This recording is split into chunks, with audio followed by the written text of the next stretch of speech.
کہ جو تم کر رہے ہو لکھا جا رہا ہے، اللہ کے علم میں ہے، کرامن کاتبین الگ لکھ رہے ہیں، تمہارے اعضاء الگ گواہی دیں گے، اور ایک ایک چیز تمہارے سامنے اس دن آ جائے گی۔ بلکہ بندہ جب اپنی معمولی سے معمولی خطا کو بھی دیکھے گا لکھا ہوا تو کہے گا ما لہذا الکتاب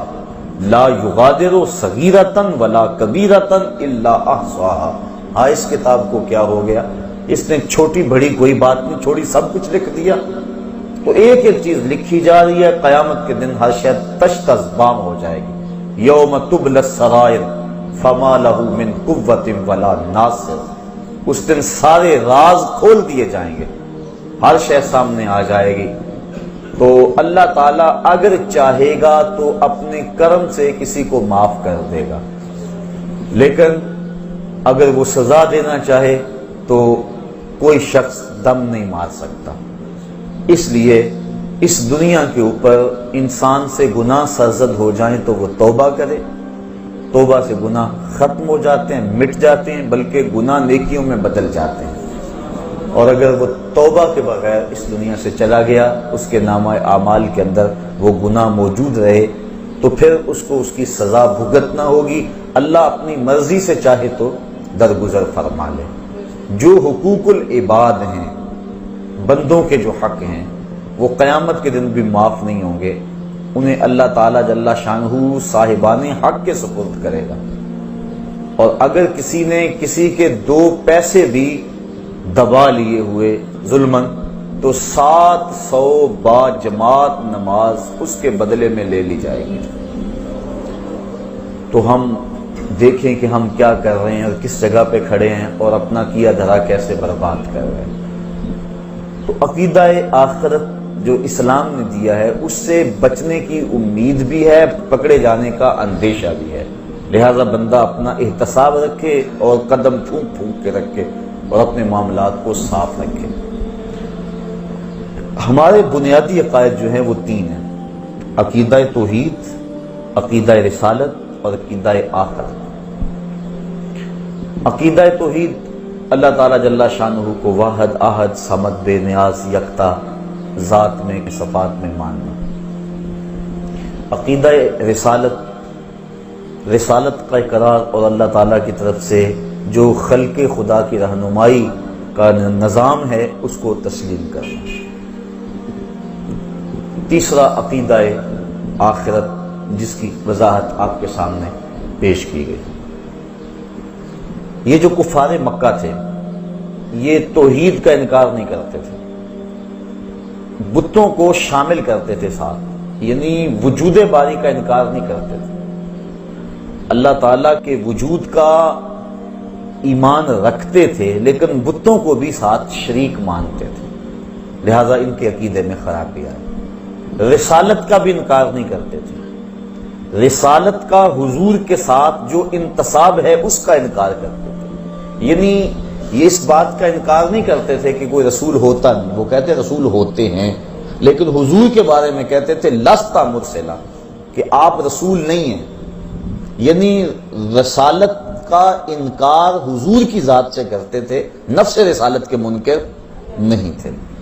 لیکن تیسرا عقیدہ جو ہمارا اسلام کا بنیادی ہے، عقیدہ توحید، اس کا وہ ڈٹ کے انکار کرتے تھے۔ وہ کہتے تھے یہ بات سمجھ سے باہر ہے کہ جب ہم مر جائیں گے ہماری ہڈیاں جو ہے وہ خاک میں مل جائیں گی تو دوبارہ کیسے ہمیں زندہ کیا جائے گا، اس بات کا وہ ڈٹ کے انکار کرتے تھے۔ جتنی بھی مکی آیات ہیں آپ پڑھ لیں، اس میں عقیدہ آخرت کا اس بات زوردار انداز میں کیا گیا۔ عموماً مکی آیات کے اندر چونکہ کفار آخرت کے عقیدے کا ڈٹ کے انکار کرتے تھے اور وہ کہتے تھے کہ یہ بات سمجھ سے باہر ہے۔ سورہ یاسین کے اندر اللہ تعالیٰ جل شانہ نے ان کے اس اعتراض کو بیان فرمایا، ارشاد ہوا وَضَرَبَ لَنَا مَثَلًا وَنَسِیَ خَلْقَهُ، اس کی مثال کے جو اپنی خلقت کو تخلیق کو بھول گیا، کیا کہتا ہے قَالَ مَن يُحْيِي الْعِظَامَ وَهِيَ رَمِيمٌ، کہتا ہے ان ہڈیوں کو کون اٹھائے گا جبکہ یہ بوسیدہ ہو جائیں گی، جب خاک میں مل جائیں گی، گودے ختم ہو جائیں گے، ہڈیوں میں مٹی بھر جائے گی، تو ان ہڈیوں کو جوڑ کر دوبارہ انسان کیسے بنے گا، یہ وہ اعتراض کرتا ہے۔ قل کالا من یحیی العظام وہی رمیم، کہ کون ان ہڈیوں کو جوڑے گا جبکہ یہ بالکل بوسیدہ ہو جائیں گی۔ قل اے حبیب آپ فرما دیجئے یحییھا الذی انشأھا اول مرہ، ان ہڈیوں کو وہی جوڑے گا جب ہڈیاں بھی نہیں تھی جس نے انسان پیدا کر لیا۔ اب تو میٹیریل موجود ہے، بکھرا پڑا ہے، جب میٹیریل بھی موجود نہیں تھا، جب مادہ بھی موجود نہیں تھا، تو جس نے اس کو پیدا کیا اور پھر انسان بنایا، اب اس کے لیے ہڈیوں کو جوڑ کر انسان بنانا کون سا مشکل ہے؟ تو دو لفظی دو ٹوک اور بڑا خوبصورت جواب دیا۔ حبیب آپ فرما دیں، کل آپ ارشاد کر دیں یحییھا الذی انشأھا اول مرہ، ان کو وہی دوبارہ زندگی دے گا، دوبارہ ان کو جوڑے گا کہ جس نے پہلی مرتبہ ان کی تخلیق کی، جس نے ہڈیوں کو پیدا کیا، ان کو جوڑ کے انسان بھی بنا لے گا۔ تو اور بھی دوسرے مقامات پر اللہ تعالیٰ جل شانہ نے ارشاد فرمایا سورہ طارق کے اندر، جس مالک نے انسان کو صلب سے اور سینے کی پسلیوں سے نکالا، یخرج من بین الصلب والترائب انہ علی رجعہ لقادر، جب انسان کو تخلیق ہوئی تو وہ سینے کی پسلیوں سے اور صلب سے نکالا گیا، تو پھر اس کی تخلیق ہوئی اور کتنی منمونی صورت دے دی گئی۔ تو جب مالک نے وہاں سے نکال کر اتنی خوبصورت صورت سے اس کو نوازا، تو جب یہ قبر میں چلے جائے گا تو اس کو دوبارہ کیا اٹھانے پہ وہ قادر نہیں ہے؟ جو پسلیوں سے کھینچ کے انسان کو تعمیر کرتا ہے، جو صلب کی ہڈی سے انسان کو کھینچ کے تعمیر کر لیتا ہے، تو کیا وہ مرے ہوئے انسان کو دوبارہ زندگی نہیں بخش سکتا؟ تو اس بات فرمایا گیا